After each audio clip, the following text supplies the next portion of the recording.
Hi everyone, welcome to this video of starting your career in data science brought to you by Madrid Software Training Solutions. So basically, this is the process that we want for you to have to start your career in data science. I know there has been a lot of buzz, and it might be very scary and intimidating for many of the students out there, just like you and me as well when I was starting my career. So a little about me. My name is Karuna Mangla. I'm a data scientist as well as a data science mentor, uh, associated with many organizations to help students get their data career ahead in data science. So basically, we wanted to make this process seamless for you so that it's less scary, of course, and more interesting. So this is how we start with our data science. So I know there are many terms that you can see in the Venn diagram itself. So it constitutes as the intersection of the machine learning, the algorithms, the statistics and the scientific methods, and the models and data analysis. So let's start by dipping our toe into the pool and before diving into the actual course. So let's begin.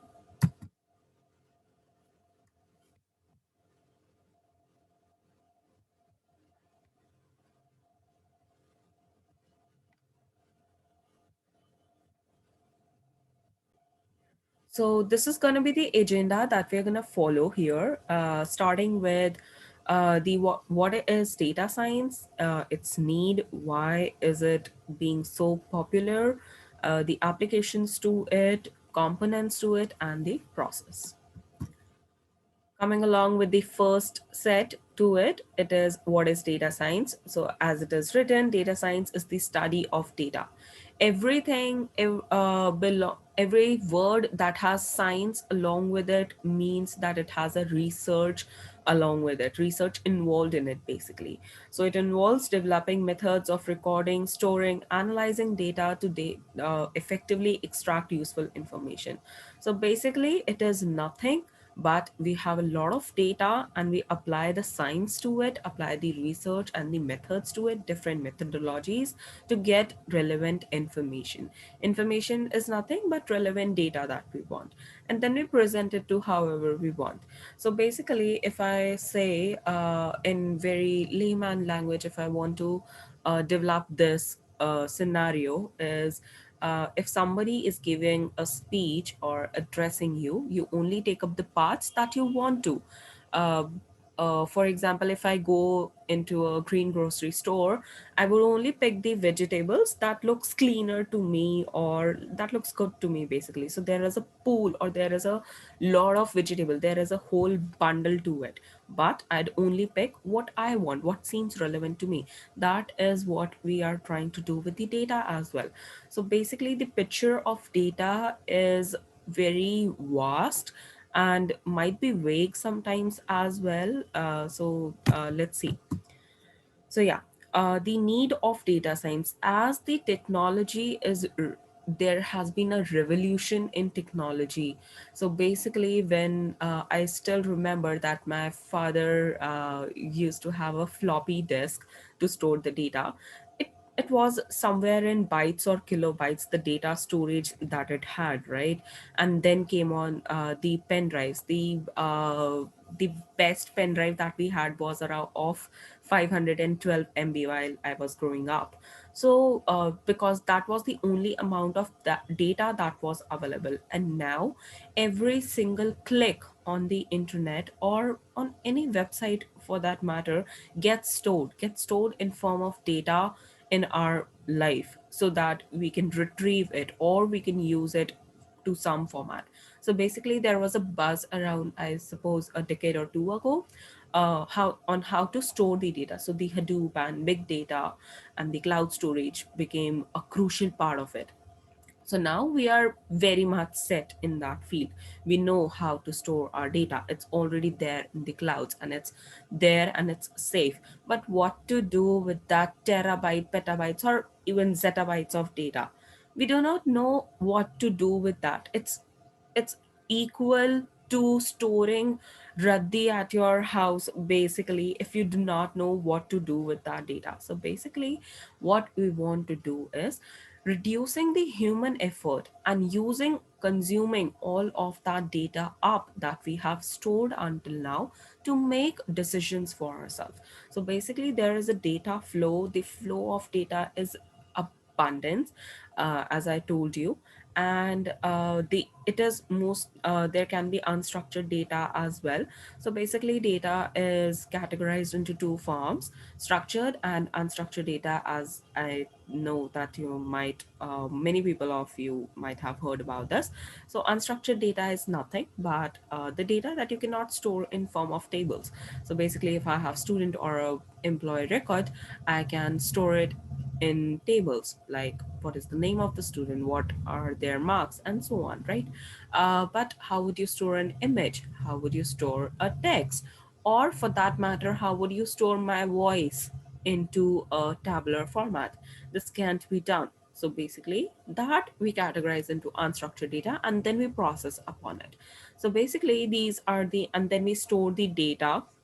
Again, as I said, cloud informations and cloud formations have been very vast, and it has been revolutionized to the format that we can safely store our data and retrieve. Basically, if I have a Google account, then in any software for that matter, or in any system that at least supports a search engine, I can retrieve my data, right? So then lack of predictive analysis. We do not have a predictive analysis. We did not know how to use this data. And then thus there was a lack of scientific insight. That's why this was the part which brought us to the term that we need something as the prediction analysis, right?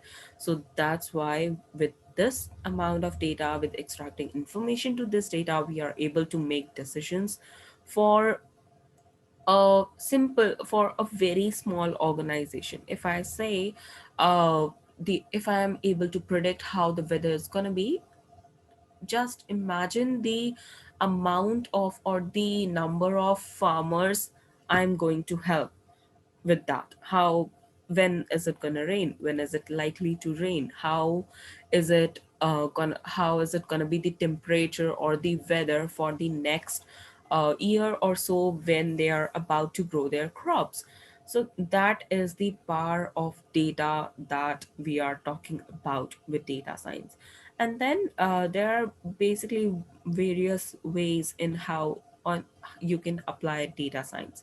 You can have the predictive analysis, you can have classifications, you can have pattern discovery as well. So basically making patterns out of the data that you do not know at all. So that is data science, and that is the need to it. Having data stored in clouds is nothing, is doing nothing for you. So basically using that data to reduce our efforts, at least to reduce the human efforts and bring out the change. Moving on, the applications to data science. So there are multiple, I would say, rather any in any organization or in any field that anyone can think of, you can apply data science, you can apply the predictive analysis and make that industry grow as you might have never thought of. So that's my take on it. And basically that is really helpful as well. You, if you choose your career to be a data scientist, if you choose your profession to be that, so you do not have to really like just numbers and mathematics. According to what I see or how I see it, you can get data from any which field that you are interested in. Maybe you are more interested or more inclined towards healthcare. Maybe you are more inclined towards weather forecasting. Maybe you're more inclined towards shares and money and finance, basically. So you can get the data of whichever field you are interested and make a revolution to that industry and make a prediction and basically break a leg there. So that's my take on it. You do not really have to go by the interest of coding or just mathematics or science with data science, but you can be interested in any field whatsoever and can revolutionize that field and can make a difference in that field, as you had always been maybe uh, uh, wishing. So yeah, we have e-commerce, identifying the consumers. This is very common. This we all see in while buying Amazon products, while buying Flipkart products, you get recommendations for a product. So again, there are two scenarios or two, yeah, I would say perspectives on how to see the recommendation system. So for example, I have bought a chair, and so there can be recommendations of two types. I could see table next, that people also bought this, or this is recommended for you. Or you could also see different types of chairs. There is a rolling chair, there is a table chair, there is a basically that dining table chair, there is a bean bag, and so on. So these are two different kinds. One, the table that had the recommendation was using the similarity that it's a furniture and what all furniture you can go with. Or the recommendation is what all type of chairs that you can go with. So yeah, not going deep into that, moving along, you have healthcare. Healthcare has benefited a lot, and there is a lot of scope in healthcare along with data science. You can do so basically we get x-rays and image processing, so 3D imaging and getting even finer details, high definition quality image scanning that would tell you basically what is going on there, and so on. And then in drug discovery as well, it is very much used. And then there is transport, self-driving cars, as we all know, is a real buzz. And then finance, again, stock market analysis, the risk analysis, customer segmentation. This is a very, very popular field, and people are really making money out of this. I mean, there are many, many industries that are associated with this. We have banking, we have manufacturing, and so on. So basically, that was my intention, to build up your interest that it is not just maths and codes, but it is there is more to it. There is more to data science. So moving along, we have components of data science. So yes, I know this involves a little bit of coding as well, but since the I would say the rise of Python and R language, the coding has become even easier, even simpler than you might have not thought of. But yes, this is the case. So starting with the statistics, you need to have a good command on statistics. Basically, how would you tell that how much is the variation if you do not know the average and the variation, right? You cannot really judge your data, but and it is all about data. So yes, there has to be a good command on statistics. And then comes the machine learning part. So basically, machine learning explores the study and construction of algorithms that can learn from and make predictions on data. So basically, you do nothing. You treat your machine like a baby and feed everything in. Whatever you're going to feed, that is the only output that the machine is going to give. It is not going to learn anything new on the basis of, on its own, basically. It's a machine. It's human. It's not God made, it's human made, right? So it won't learn anything new. But whatever you feed into it, whatever you let it learn, it will definitely train on that very correctly. Then comes deep learning part to it. So basically, deep learning is nothing but creating an analogy between how a human brain works, how God intended it to be, basically, and how we want our machines to work, how we want them to learn on their own.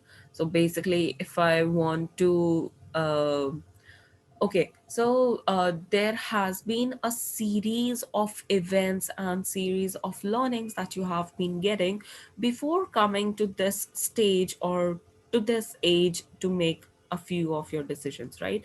So those all experiences that you want to feed into your machine and let it learn like that, right?